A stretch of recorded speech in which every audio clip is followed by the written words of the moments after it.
सोचिए, अगर हर कोई अपनी गाड़ी लेकर निकले तो क्या होगा।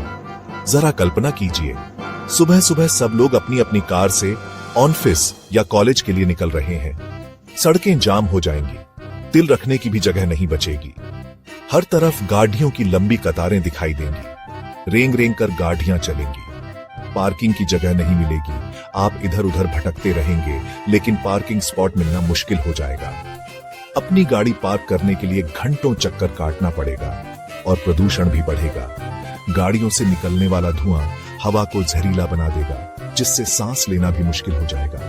पब्लिक ट्रांसपोर्ट, बस, ट्रेन, मेट्रो इसीलिए तो है। ये हमारे शहरों के लिए एक वरदान है जो हमें जाम और प्रदूषण से बचाता है। एक बस में 50 लोग यानी 50 गाड़ियां। सोचिए, अगर 50 लोग अपनी अपनी गाड़ी से जाते तो कितना ट्रैफिक होता। पब्लिक ट्रांसपोर्ट सिर्फ सफर का साधन नहीं, ये तो एक जिम्मेदारी भी है। ये शहरों की धड़कन है, ये हमारे शहरों को जिंदा रखता है, लोगों को जोड़ता है। अमीर गरीब हर वर्ग के लोग इसमें सफर करते हैं। स्टूडेंट ऑफिस जाने वाला हर कोई इसका इस्तेमाल करता है। सब एक साथ सफर करते हैं। ये समानता का प्रतीक है, जहां हर कोई बराबर है। अपनी गाड़ी निकालो तो पेट्रोल, सर्विसिंग, इंश्योरेंस, खर्चा ही खर्चा। जेब ढीली होती रहती है और टेंशन अलग से। पब्लिक ट्रांसपोर्ट में एक टिकट लो, बैठो और सफर का मजा लो। आराम से बैठकर अपने गंतव्य तक पहुंचे। न ट्रैफिक की टेंशन, न पार्किंग की चिंता। बस आराम से बैठकर किताब पढ़िए या संगीत सुनिए। पब्लिक ट्रांसपोर्ट हमें जिम्मेदार नागरिक बनाता है। ये हमें पर्यावरण के प्रति जागरूक करता है। हम अपने साथ साथ समाज और पर्यावरण का भी ख्याल रखते हैं। ये एक छोटा सा कदम है, लेकिन इसका प्रभाव बहुत बड़ा है। तो अगली बार सोचिए, गाड़ी निकालें या बस पकड़ें। फैसला आपका है, जवाब आपके पास है। समझदारी इसी में है कि हम पब्लिक ट्रांसपोर्ट को अपनाएं। चलिए अब एक दिलचस्प सफर पर निकलते हैं। 3 देशों की सैर करते हैं। हम देखेंगे कि कैसे हर देश का ट्रांसपोर्ट सिस्टम उसकी संस्कृति और जीवन शैली का आईना होता है। ये एक तुलनात्मक अध्ययन होगा जो हमें यह समझने में मदद करेगा कि कैसे अलग अलग देशों ने अपनी अनूठी चुनौतियों का सामना करते हुए अपने ट्रांसपोर्ट सिस्टम को विकसित किया है। जापान, यहाँ की बुलेट ट्रेन, जिसे शिंकानसेन के नाम से भी जाना जाता है, टाइम की पाबंद है, अपनी समय निष्ठा के लिए विश्वविख्यात है। यह साफ सुथरी और अनुशासन का प्रतीक है। हर डिब्बा एकदम स्वच्छ होता है, जो यात्रियों को एक सुखद अनुभव प्रदान करता है। लोग लाइन में लगते हैं, कोई धक्का मुक्की नहीं। हर कोई अपनी बारी का इंतजार करता है, जो जापानी संस्कृति में सम्मान और व्यवस्था के महत्व को दर्शाता है। अमेरिका, यहाँ गाड़ियों का बोलबाला है। सड़कों पर अनगिनत गाड़ियां दौड़ती हैं, जो अमेरिकी जीवन शैली का एक अभिन्न अंग है। बड़े शहरों में पब्लिक ट्रांसपोर्ट अच्छा है, जैसे न्यूयॉर्क में सबवे और अन्य शहरों में बसें। लेकिन छोटे शहरों में लोग अपनी गाड़ी पर निर्भर हैं। यहाँ सार्वजनिक परिवहन विकल्प सीमित है और व्यक्तिगत वाहन ही आवागमन का मुख्य साधन है।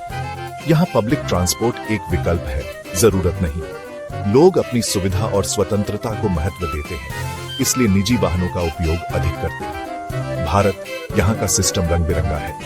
यहाँ आपको हर तरह के वाहन और परिवहन के साधन मिलेंगे, जो भारतीय संस्कृति की विविधता को दर्शाते हैं। मुंबई लोकल, जो लाखों लोगों की जीवन रेखा है। दिल्ली मेट्रो, जो आधुनिकता और सुविधा का प्रतीक है। ऑटो रिक्शा, जो हर गली कूचे में मिल जाते हैं। सरकारी बसें, हर जगह जुगाड़ चलता है। यहाँ लोग अपनी जरूरतों को पूरा करने के लिए रचनात्मक और नवीन तरीके खोजते हैं। भीड़ भाड़, शोर शराबा, जो भारतीय शहरों की पहचान है, लेकिन करोड़ों लोग रोज अपनी मंजिल तक पहुंचते हैं। यह भारतीय लोगों की जीवटता और कभी हार न मानने वाले रवैये को दर्शाता है। तीनों देशों के सिस्टम उनकी संस्कृति और जरूरतों को दिखाते हैं। हर देश ने अपनी विशिष्ट परिस्थितियों के अनुसार अपने परिवहन प्रणाली को विकसित किया है। जापान में अनुशासन, जो हर पहलू में झलकता है। अमेरिका में आजादी, जहां व्यक्तिगत स्वतंत्रता को प्राथमिकता दी जाती है। भारत में विविधता, यही इनकी खूबसूरती है। यह विविधता ही भारत को एक अनूठा और आकर्षक देश बनाती है। हर देश की अपनी कहानी होती है और उस कहानी को समझने के लिए हमें वहां के ट्रांसपोर्ट सिस्टम को देखना होता है। जापान की शिंकनसेन, जिसे बुलेट ट्रेन के नाम से भी जाना जाता है, 320 किलोमीटर प्रति घंटे की रफ्तार से दौड़ती है। यह सिर्फ एक ट्रेन नहीं है, बल्कि जापान की गति और दक्षता का प्रतीक है। इतनी तेज रफ्तार के बावजूद ट्रेन के अंदर शांति और सफाई का माहौल रहता है। यात्री आराम से अपनी मंजिल तक पहुंचते हैं बिना किसी शोर शराबे के। यह जापानी संस्कृति की शांति प्रियता और व्यवस्था को दर्शाता है। यह सिर्फ एक ट्रेन नहीं बल्कि इंजीनियरिंग का कमाल है। हर एक चीज को बारीकी से डिजाइन किया गया है ताकि गति, सुरक्षा और आराम का सही संतुलन बना रहे। शिंकनसेन जापान की तकनीकी उत्कृष्टता का एक शानदार उदाहरण है। अब भारत की मुंबई लोकल ट्रेन की बात करते हैं। हर रोज 75 लाख लोग इस ट्रेन में सफर करते हैं, जो दुनिया में सबसे व्यस्त रेलवे सिस्टम में से एक है। भीड़, जज्बा और कभी ना रुकने वाली रफ्तार, ये मुंबई लोकल की पहचान है। ये ट्रेन मुंबई के लोगों की जीवन शैली का एक अभिन्न अंग है। ये सिर्फ ट्रांसपोर्ट नहीं, लोगों की लाइफलाइन है। ये उन्हें काम पर, घर पर और अपने प्रियजनों के पास पहुंचाती है। मुंबई लोकल भारत की जीवंतता और संघर्ष की भावना का प्रतीक है। हर देश का ट्रांसपोर्ट सिस्टम उसकी संस्कृति, भूगोल और चुनौतियों का आईना है। यह हमें बताता है कि लोग कैसे रहते हैं, कैसे काम करते हैं और कैसे एक दूसरे से जुड़े रहते हैं। जापान में सफर आरामदायक, समय पर लेकिन महंगा। हर चीज व्यवस्थित लेकिन जेब पर भारी। अमेरिका, बड़े शहरों में सबवे शानदार, छोटे शहरों में पब्लिक ट्रांसपोर्ट की कमी, रात में सुरक्षा चिंता का विषय। भारत, दिल्ली मेट्रो में आधुनिकता लेकिन छोटे शहरों में भीड़ और अनिश्चितता। सफर सस्ता पर आराम और समय की गारंटी नहीं। हर जगह के अपने सुख दुख हैं, आपकी प्राथमिकता तय करती है अनुभव।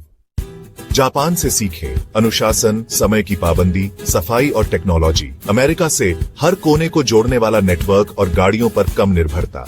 भारत से कम संसाधनों में जुगाड़ और किफायती सफर। हमें इन तीनों की अच्छाइयां अपनानी होंगी। समय पर, साफ, सुरक्षित और सबकी पहुंच में पब्लिक ट्रांसपोर्ट। मुश्किल है पर नामुमकिन नहीं। अगर हम सब मिलकर कोशिश करें तो हमारी बसें और ट्रेनें भी मिसाल बन सकती हैं। चलो सफर की शुरुआत करें।